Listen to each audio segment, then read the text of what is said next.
Nesse momento, convidamos para falar sobre sua experiência de vida como mulher guerreira a jornalista Edjane Mello.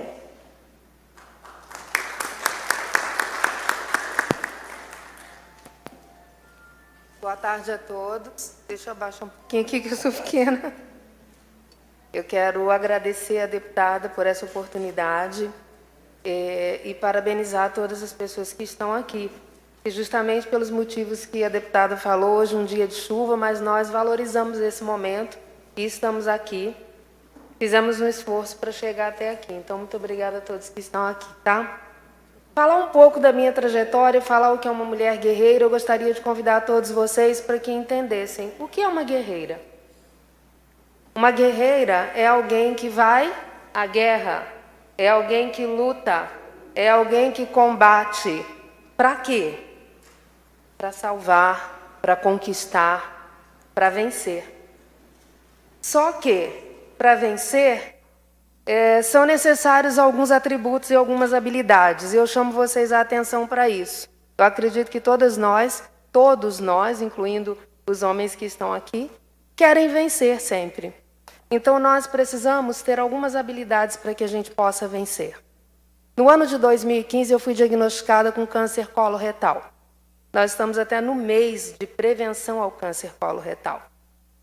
E esse diagnóstico veio muito de repente, 2 meses depois que eu tinha me despedido da minha mãe, que era uma supermãe. E, inclusive, eu fiquei muito satisfeita, muito feliz, porque quando eu cheguei aqui nesse local, a Kaline veio dizer, eu conhecia sua mãe, ela era maravilhosa. Então, isso nos traz uma alegria muito grande. Em 2015, fui diagnosticada com câncer coloretal, eu fiz cirurgia, eu passei pela cirurgia no intestino, eu fiz quimioterapia durante o ano inteiro, de maio até janeiro. No dia 8 de janeiro foi a minha última quimioterapia. E quando foi em abril, eu já fui diagnosticada novamente com câncer coloretal. Eu tive a recidiva. E não teve diferença nenhuma. Foi no mesmo lugar, de uma forma bem feia, porque se vocês verem a foto lá da colonoscopia, não é nada bonito de ver. E aí o médico chamou a atenção dele, porque eu fui buscar a minha biópsia, não esperei chegar na clínica para receber o diagnóstico, eu fui até o laboratório, peguei a biópsia e liguei para ele, disse, doutor, estou com câncer novamente. Que dia vai ser a cirurgia? Aí ele disse assim, nossa, o que é isso, Edjane? Quanta praticidade. Eu disse, a gente não tem tempo a perder. Então, o que eu quero dizer a vocês é que para vencer, a gente precisa saber quem a gente é. A gente precisa conhecer a nossa identidade. E aí eu deixo essa primeira pergunta para vocês. Quem é você? E ao longo dessa fala, eu vou acelerar para que eu seja um pouco rápida. Eu vou citar versículos bíblicos. Por quê? Porque sem Deus, nós não somos nada. Eu sou grata a Ele, principalmente, por estar aqui. Sem Deus não somos nada. Eu respeito algumas pessoas que não leiam, não gostam da Bíblia, que têm outras crenças, mas eu tenho que falar daquilo que eu acredito.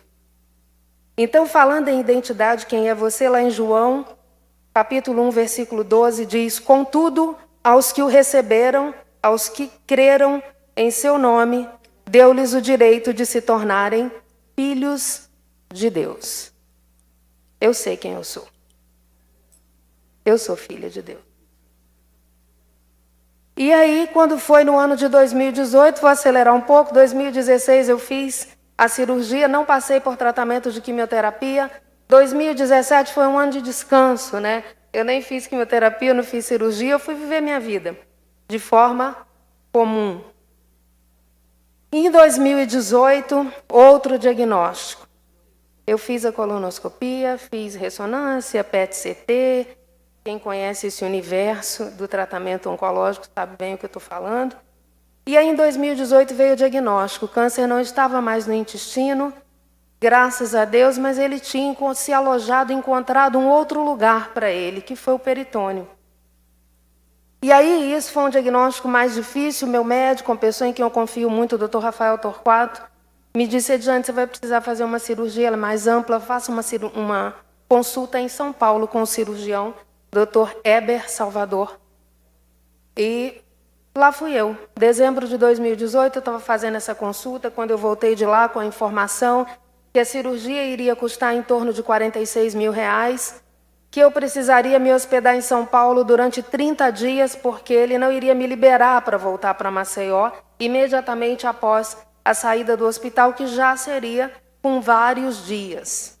Eu precisaria ficar uns 15 dias no hospital, e aí ele aconselhou que eu ficasse mais 15 em São Paulo para fazer as consultas, né, pós-operatórias e tal.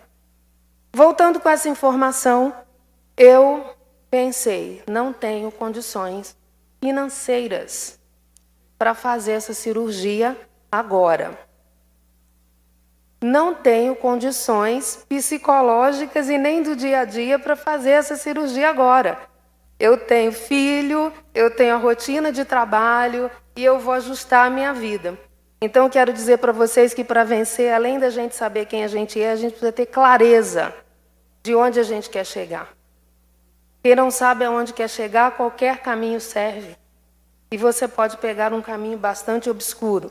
Eu tinha essa clareza. Eu iria fazer a cirurgia. Eu só não iria fazer naquele momento. E aí, eu chamo vocês para conhecer Salmos 119, 130, que diz assim: a exposição das tuas palavras dá luz e dá entendimento aos simples.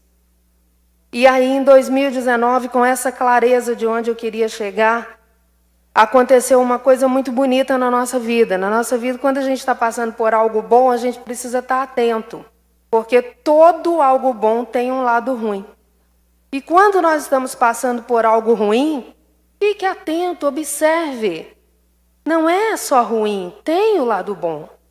E o lado bom disso tudo foi que eu conheci melhor os meus familiares, eu conheci melhor os meus amigos, eu descobri amigos novos e eu me despedi de alguns amigos.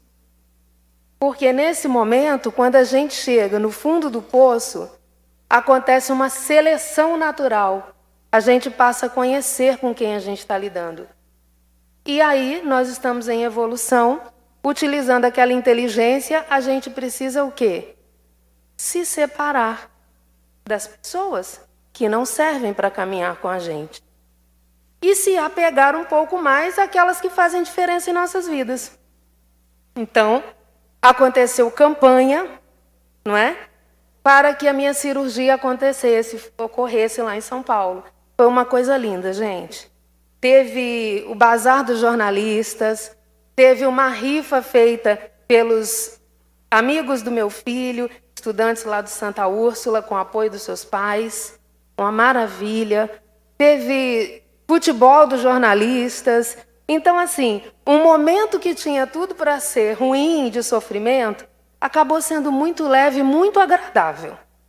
Por quê? Eu ia para o bazar ajudar meus amigos, eu ia para o futebol, eu ia fazer as contas da rifa junto com os amigos do meu filho, e era tudo muito divertido. Nada doeu, não foi sofrido. Pode ter certeza disso, tá? E aí, 2019, eu voltei, fiz a cirurgia. No dia seguinte, acreditem, eu cheguei, minha cirurgia durou 14 horas, eu cheguei 23 horas na UTI. E quando foi de manhã, eu fui para o chuveiro de cadeira de rodas tomar banho e mais ou menos meio-dia eu estava caminhando no corredor do hospital.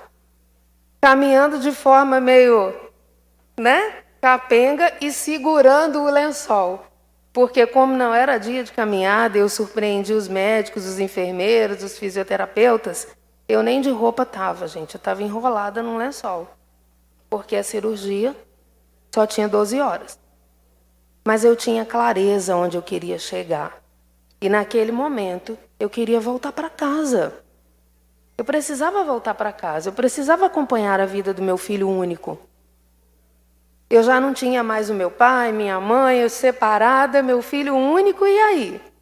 Eu sabia o que eu queria. E eu estava percorrendo o caminho para alcançar aquilo que eu queria. Para vencer é necessário obediência, perseverança, persistência e não resistência. Por quê? O que você está deixando de fazer que está impedindo a sua vitória? Às vezes a gente está deixando de fazer. A gente está sendo resistente.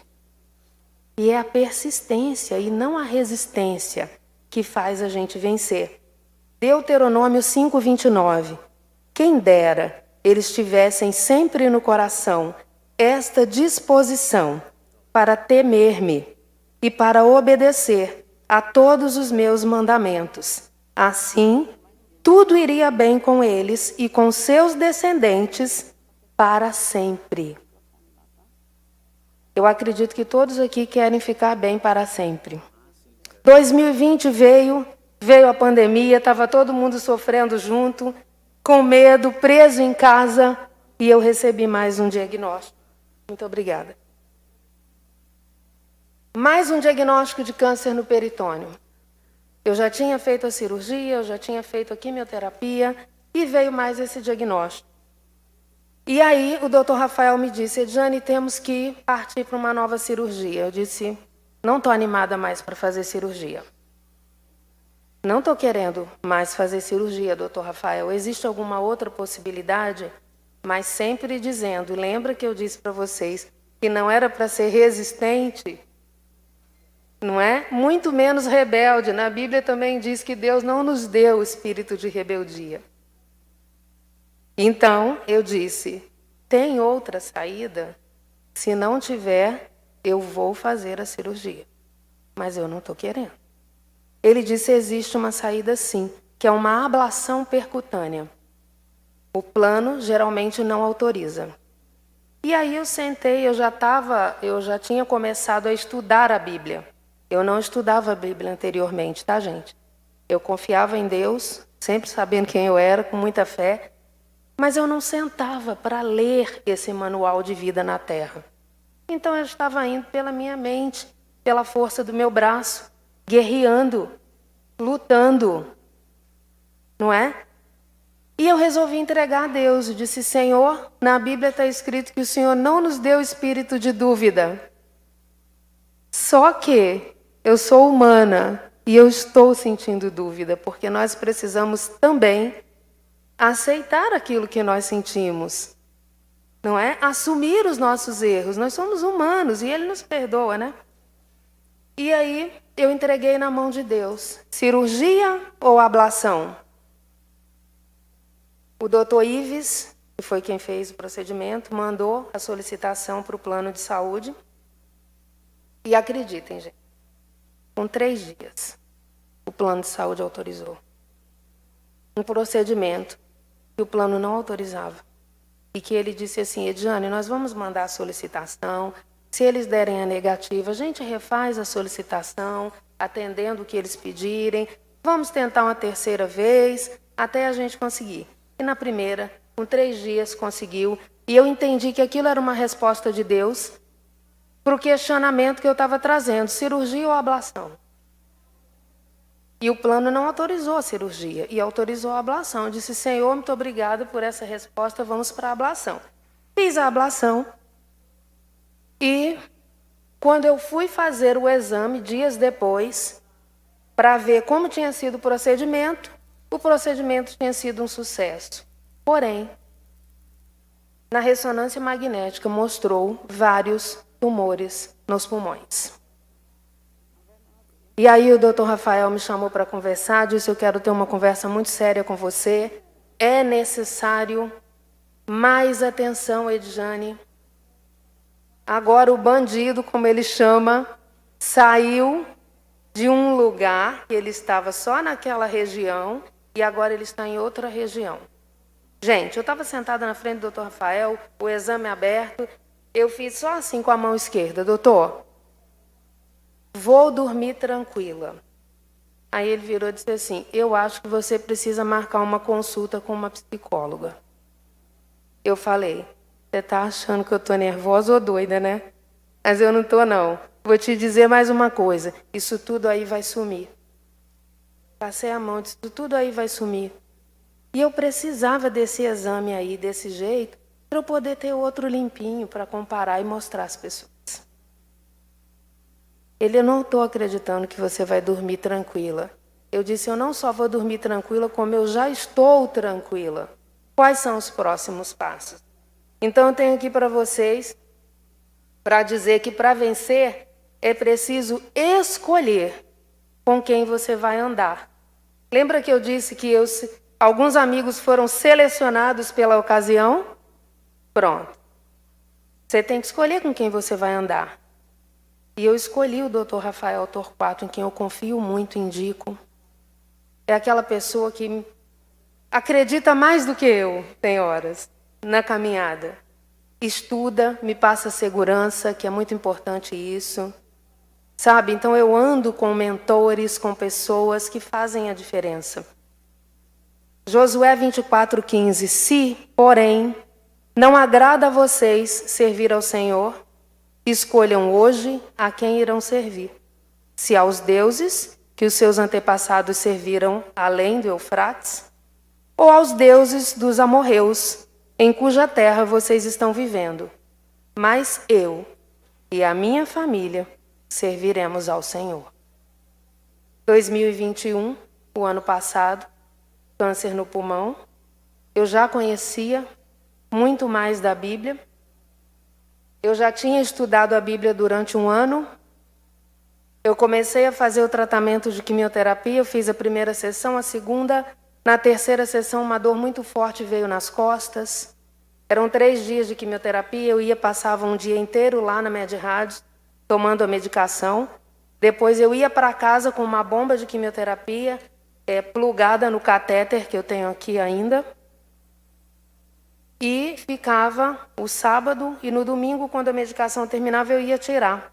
Quando eu tirei nessa terceira sessão, que seriam 12 na programação, o Dr. Rafael não sabia, mas eu estava com uma dor muito forte nas costas e eu guardei, não falei. Porque eu também aprendi que a gente só tem que abrir a boca para falar aquilo que a gente quer que aconteça na vida da gente. Porque nós temos poder. Há um poder muito forte. A Bíblia diz que a língua é o músculo de maior poder no nosso corpo. Então, quando a gente fala, acontece. E aí, eu não falei para ele, passei o domingo, passei a segunda, na terça-feira eu pedindo a Deus uma orientação e o Espírito Santo fala com a gente, viu? O Espírito Santo falou comigo, fala para o médico agora. Eu terminei de apresentar o Jornal da Manhã na Rádio Jovem Pan, que eu apresentei por muitos anos, saí em outubro passado. E aí eu liguei para ele e falei, Dr. Rafael, estou com uma dor muito forte nas costas, tem 3 dias. Ele disse, por que não me falou antes? Eu disse, porque não estava na hora, a hora foi agora. Aí ele disse, vá para a Med-Rad imediatamente fazer o exame. Você vai fazer uma tomografia agora. Quando cheguei lá, eles pediram lá para me encaixar. Eu fiquei esperando, fiz o exame. Quando eu saí, ele disse assim, olha, não deu nada a mais. Eu vou receitar remédio para a dor, para você ficar mais confortável. Fui embora. Quando eu voltei lá, no dia seguinte, para tirar uma foto, o médico que estava no console da tomografia, realizando o exame, me disse, comemorou? Eu disse, comemorou o quê? Aí ele disse, vem cá para te mostrar uma coisa. Pegou o celular e disse, você está vendo aqui? Aí eu reconheci que era o meu exame, né? Porque eu vi os pontinhos vermelhos, pulmão todo pintadinho de vermelho. Aí eu disse, esse aqui é aquele meu exame, né? Ele disse, e esse de baixo é o seu atual, não tem nenhum pontinho. Aí, para ele foi novidade. Para mim também foi, não que eu tivesse dúvida de que isso iria acontecer, mas eu não imaginava que seria tão rápido. Mas Deus é rápido em nos surpreender. Então abra sua boca, fale o que você quer, conta para Ele. Porque Ele vai fazer infinitamente mais do que aquilo que você pede ou que você pensa. Não é? E aí, por conta disso, eu já conhecia a palavra, eu tinha certeza, eu não achava que a dor era algo mais. E eu dizia assim, eu não serei confundida com essa dor, eu sou sarada e sou curada. Por conta dessa parte aqui, Isaías 53, 4 e 5. Certamente Ele tomou sobre si as nossas enfermidades e sobre si levou as nossas doenças. Contudo, nós o consideramos castigado por Deus atingido e afligido, mas Ele foi traspassado por causa das nossas transgressões, foi esmagado por causa de nossas iniquidades. O castigo que nos trouxe paz estava sobre Ele, e pelas suas feridas fomos curados. Isso quer dizer que o que a gente vai ver agora, a gente está quase na Semana Santa, né? Daqui a pouco chega a Semana Santa. Quem não teve a oportunidade de conhecer essa história, isso tudo aqui, ele foi esmagado, traspassado. Algumas pessoas achavam que ele era castigado de Deus, mas não, ele era enviado de Deus para salvar. E aqui diz que pelas suas feridas nós fomos curados. Deus é o mesmo ontem, hoje, será amanhã. Ele não muda. Então, eu entendi isso aqui. Ele veio, fez um sacrifício, o sacrifício foi válido e eu não posso desprezar esse sacrifício. Se eu me sinto filha de Deus, eu tenho que considerar o que Deus fez, tá? Então, eu já estava mergulhando na palavra, o que antes era só raso, eu estava mergulhando profundo e continuo cada dia mais na palavra. E aí eu já tinha me capacitado para atender como coaching, master coach, coach de saúde e bem-estar, coach de oncologia. Foram as formações que eu fui fazendo ao longo dos anos. E hoje eu realizo esse trabalho como coach oncológico de forma gratuita. Eu não cobro. Eu cobro os outros atendimentos de coaching, mas o coaching oncológico eu não cobro. Se você perguntar por que, Jane, estudou tanto e não cobra, porque eu não quero que isso seja um empecilho para que alguém tenha acesso a isso. Eu quero facilitar. Então eu quero atender a quem pode pagar e não vai pagar do mesmo jeito, como quem não pode. Eu quero dar o mesmo acesso às pessoas, tá? Então, para terminar, eu quero convidar vocês para serem um pouco menos guerreiras. Eu sei que eu fui guerreira também, mas o que eu quero dizer no sentido de sofrer menos e contar um pouco mais com a força que você já tem dentro de você e eu tenho dentro de mim. Reconhecer essa força, abrir a sua boca, contar para ele, e você vai sentir a diferença. Então, menos guerreiras, mais fortes, corajosas, como Deus nos quer. E aí eu quero fechar com Josué 1:9, que diz: não fui eu que ordenei a você? Seja forte e corajoso. Não se apavore nem desanime, pois o Senhor, o seu Deus, estará com você por onde você andar. Mês passado, eu fiz todos os meus exames laboratoriais, o PET, a ressonância, a tomografia, e todos deram zerados. Todos mais normal. O doutor Rafael disse assim, eu nunca vi esse exame tão normal do jeito que ele está. Eu disse, Jane, só pode ter sido Deus. Então, quando um médico que traz a ciência, né, fala que só poderia ser Deus, é o sobrenatural em ação, tá? Nós não somos naturais, gente. A gente está se apegando muito ao corpo. Nós não somos esse corpo. Quando uma pessoa morre, o corpo muitas vezes está intacto, né? Quando a minha mãe faleceu, o corpo estava lá. Eu podia até abraçar, só não dava para estar durinha, né? Mas estava lá o corpo. E por que ela não estava viva? Porque o espírito tinha ido embora. Então, nós somos espíritos. Temos uma mente, que é a alma, e habitamos nesse corpo. Valorizem o espiritual. Essa palavra funciona. Muito obrigada.